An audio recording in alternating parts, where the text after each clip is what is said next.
Hello student, welcome to my YouTube channel. आज का जो हमारा टॉपिक है वह है विशेषण। कि विशेषण किसे कहते हैं, किन शब्दों से मिलकर विशेषण बना है। तो आज हम सबसे पहले विशेषण के बारे में चर्चा करेंगे। तो विशेषण के बारे में हमने सबसे पहले बच्चों क्या लिखा है कि परिभाषा लिखी है कि विशेषण है जो किसे कहते हैं। क्या लिखा है हमने? सबसे पहले इसकी परिभाषा लिखी है और परिभाषा के अंतर्गत हमने लिखा है संज्ञा एवं सर्वनाम शब्दों की विशेषता बताने के लिए जिन विकारी शब्दों का प्रयोग किया जाता है उन्हें क्या कहते हैं? हम विशेषण कहते हैं। परिभाषा में हमने क्या लिखा? संज्ञा एवं सर्वनाम। संज्ञा कौन सी होगी? जो किसी वस्तु, व्यक्ति, स्थान आदि के जितने भी नाम है वे क्या है? संज्ञा के अंतर्गत आते हैं। इसी प्रकार सर्वनाम के अंतर्गत जैसे कि यह, वह, उनका, ये सभी क्या है? सर्वनाम है। सर्वनाम क्या होते हैं? जो शब्द किसी संज्ञा के स्थान पर प्रयुक्त होते हैं उन्हें हम सर्वनाम कहते हैं बच्चों। इसी प्रकार संज्ञा एवं सर्वनाम के शब्दों की सहायता से जो भी विशेषता प्रकट करते हैं संज्ञा और सर्वनाम मिलकर, उन्हें क्या कहते हैं? हम विशेषण कहते हैं। इसी के अंतर्गत हमने सबसे पहले क्या लिए हैं? उदाहरण का प्रयोग है जो हमने किया है। सबसे पहले उदाहरण में हमने लिखा है फल बहुत मीठा है। क्या लिखा है? फल है जो बहुत मीठा है। सेकंड नंबर के उदाहरण में हमने लिखा है बालक बहुत सुंदर है। क्या लिखा है? बालक है जो बहुत सुंदर है। इसी प्रकार थर्ड नंबर पे हमने लिखा है गीता के बाल लंबे हैं। क्या लिखा है? मीठा, सुंदर और लंबे। ये क्या एक विशेषण है? ये क्या एक विशेषता प्रकट कर रहे हैं फल की। किसकी विशेषता प्रकट कर रहे हैं? फल की। क्या इसमें बताया गया हमें? इसकी विशेषता क्या है कि फल है जो क्या एक मीठा है। इसी प्रकार बालक बहुत सुंदर है, यह भी बालकों की क्या एक सुंदरता का बोध हो रहा है। उनकी क्या कह सकते हैं कि सुंदरता का बोध हो रहा है या उनका गुण है ये एक। ठीक है। इसी प्रकार क्या है? गीता के बाल लंबे है। लंबे भी एक क्या है? गुणवाचक है। उसमें क्या है? गीता में एक यह गुण है। इसी प्रकार मीठा, सुंदर और लंबे ये क्या है? विशेषण है हमारी। इसी प्रकार फल, बालक और बाल ये सभी क्या है? विशेषण। तो हमें एक नया शब्द देखने को मिला है विशेषण। तो अब हम चर्चा करेंगे कि विशेष्य है जो किससे कहते हैं? विशेष्य वे शब्द होते हैं बच्चों, विशेषण जिस शब्द की विशेषता को प्रकट करता है उसे हम क्या कहते हैं? विशेषण कहते हैं। हमने क्या लिखा है? हमने लिखा है विशेषण जिस शब्द की विशेषता को प्रकट करता है उसे हम क्या कहते हैं? विशेषण कहते हैं। विशेषण कौन से होते हैं? जो संज्ञा और सर्वनाम के स्थान के शब्दों के विकारी रूप को प्रकट करते हैं उसे हम क्या कहते हैं? विशेषण कहते हैं। तो उसे हमने क्या नाम दे दिया? विशेष्य कहते हैं। विशेषण की विशेषता को प्रकट करने वाले। और विशेषण है जो मुख्य तौर पे कितने प्रकार के होते हैं? 4 प्रकार के होते हैं। उनके बारे में भी आज हम क्या करेंगे? चर्चा करेंगे। तो हमने क्या लिखा है? हमने लिखा है बच्चों विशेषण के 4 भेद प्रमुख है। फर्स्ट नंबर का भेद है हमारा गुणवाचक विशेषण। सेकंड नंबर का है हमारा संख्यावाची विशेषण। और थर्ड नंबर पे हमने लिखा है परिमाणवाचक विशेषण। और फोर्थ नंबर पे हमने लिखा है संकेतवाचक विशेषण। क्या लिखा है? संकेतवाचक विशेषण। संकेतवाचक जो विशेषण हमें दिया गया है इसे आगे 2 भागों में क्या किया गया है? विभाजित किया गया है। तो हम यहाँ लिखेंगे 2 भाग में क्या है? विभाजित।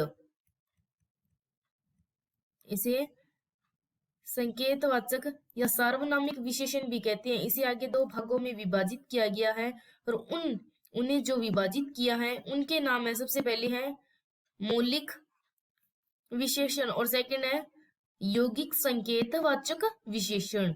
यौगिक संकेतवाचक या सार्वनामिक विशेषण। इसी प्रकार हमने क्या लिखा है? मौलिक और यौगिक के बारे में बात भी की है और संकेतवाचक विशेषण के अंतर्गत इसे 2 भागों में विभाजित किया गया है। फिर हमने नेक्स्ट लिखा है, सबसे पहले हमने लिखा कि गुणवाचक विशेषण है जो किससे कहते हैं। तो गुणवाचक विशेषण के बारे में भी हम चर्चा करेंगे। सबसे पहले हम गुणवाचक विशेषण जो हमें दिया गया है इसकी परिभाषा के बारे में चर्चा करेंगे। तो हमने परिभाषा के अंतर्गत सबसे पहला जो भेद है हमारा गुणवाचक विशेषण, इसके बारे में लिखा है संज्ञा एवं सर्वनाम शब्दों की दशा और उनके जो गुण होते हैं, क्या होते हैं बच्चों? उनके गुण, स्वभाव, को लक्षित करने वाला शब्द क्या कहलाता है?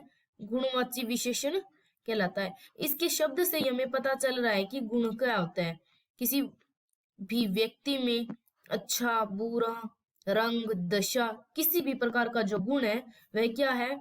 संज्ञा के स्थान पे भी प्रयुक्त होता है और सर्वनाम शब्दों की दशा के आधार पे भी प्रयुक्त होता है। तो हमने परिभाषा में क्या लिखा? विशेषण की संज्ञा एवं सर्वनाम शब्दों की दशा, उनके गुण और स्वभाव को लक्षित करने वाला शब्द है जो क्या कहलाता है? गुणवाची विशेषण कहलाता है। इसी के अंतर्गत हमने उदाहरण के तौर पे कुछ लिखे हैं। सबसे पहला उदाहरण हमने लिखा है काल। सेकंड है स्थान के आधार पे भी गुण होते हैं, आकार के आधार पे मोटा, पतला, इसी प्रकार रंग के आधार पे काला, गोरा हो गया।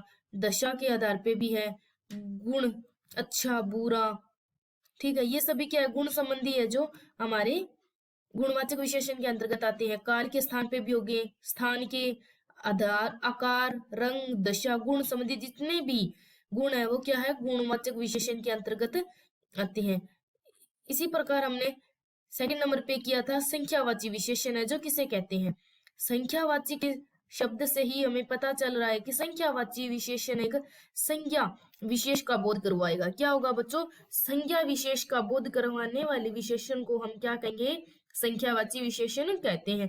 जो संज्ञा या सर्वनाम शब्दों की संख्या का बोध कराने वाले क्या कहलाते हैं? विशेषण कहलाते हैं। तो हमने इसमें लिखा है संज्ञा या सर्वनाम शब्दों की संख्या का बोध करवाने वाले विशेषण क्या कहलाते हैं? हमारे संख्यावाची विशेषण कहलाते हैं। इसके अंतर्गत निश्चित संख्यावाची भी होते हैं और अनिश्चित संख्यावाची भी होते हैं। निश्चित के अंतर्गत जैसे कि 2, 10, 4 मेज, 5 पंखे, 4 अध्यापक, 10 विद्यालय, ये जिनकी हम निश्चित तौर पे क्या है? संख्या की गिनती की जाती है या हमें उन शब्दों को गिना जा सके, ठीक है बच्चों, उसे हम क्या कहेंगे? निश्चित होगा। उसका जो मान है, जो संख्या होगी, जो निश्चित होगी, वो किसके अंतर्गत आएगी? निश्चित संख्यावाची के अंतर्गत आएगी। और अनिश्चित संख्यावाची कौन सी होती है? जो हजारों, लाखों, कई कुछ सब जितने भी हैं लग जाते हैं समय, टाइम, जिनको हम गिन नहीं सकते, ठीक है। लाखों करोड़ों वर्ष पहले अपने, जिसकी हम ये से कहेंगे न कि हम उसकी जनसंख्या, उसकी तारीख के आधार पे या कुछ भी नहीं कह सकते। वह क्या है? हमारे अनिश्चित समय या अनिश्चित संख्या होगी, उसे हम क्या कहेंगे? उसके अंतर्गत लाखों, करोड़ों और वो ये सभी क्या है? अनिश्चित संख्यावाची के अंतर्गत आएंगे। फिर हमने क्या किया था? परिमाणवाचक विशेषण। परिमाणवाचक विशेषण के आधार पे किसी भी वस्तु का, जिसे हम नाप तोल सकते हैं या मात्रा को व्यक्त कर सकते हैं, किसी भी नाप तोल की मात्रा को, उसे हम क्या कहेंगे? इसके अंतर्गत हमने परिभाषा लिखी है। इसी के आधार पे संज्ञा एवं सर्वनाम शब्दों की मात्रा को व्यक्त करने के लिए जिन शब्दों का प्रयोग किया जाता है उन्हें हम क्या कहेंगे? परिमाणवाचक विशेषण कहते हैं। निश्चित तौर पे भी परिमाणवाचक विशेषण का बोध कर सकते हैं और अनिश्चित तौर पे भी हम परिमाणवाचक विशेषण का क्या कर सकते हैं? बोध कर सकते हैं या पता लगा सकते हैं। निश्चित तौर पे जैसे कि 2 मीटर, 10 किलोमीटर और 50 लीटर, 10 किलो, 20 किलो, ये सभी क्या है? परिमाणवाचक विशेषण है। इसकी जो मात्रा है उसको हम व्यक्त कर सकते हैं और नापा या तोला जाए वह क्या है? इसी के अंतर्गत आएगा। और अनिश्चित के अंतर्गत क्या होगा? बहुत ज्यादा हो गया। अलग का अर्थ होता है थोड़ा, थोड़ा सा, सारा या सब। ये सभी क्या है बच्चों? अनिश्चित के अंतर्गत आता है, क्योंकि अनिश्चित वह होते हैं जिसकी हम मात्रा को व्यक्त नहीं कर सकते या जिसके हम भाव, नाप तोल या संख्या कुछ भी है उसे हम नापा या तोला नहीं जा सकता या उसकी मात्रा को व्यक्त नहीं किया जा सकता, वह परिमाणवाचक विशेषण के अंतर्गत आता है या उसे कह सकते हैं अनिश्चित परिमाणवाचक विशेषण। फिर हमने किया था 4 नंबर का जो भेद था हमारा, संकेतवाचक विशेषण। संकेतवाचक विशेषण के बारे में हम आज बात करेंगे। संकेतवाचक विशेषण है जो एक ऐसा विशेषण है जिसे दूसरा नाम होगा इसका सार्वनामिक विशेषण। इसे आगे 2 भागों में विभाजित किया गया है। ये हमने उदाहरण के अंतर्गत पढ़ा था, या कह सकते हैं कि हमने जब इसके बारे में चर्चा की थी कितने भेद होते हैं। इसी प्रकार संकेतवाचक एक ऐसा विशेषण है जिसे आगे 2 भागों में भी विभाजित किया गया है।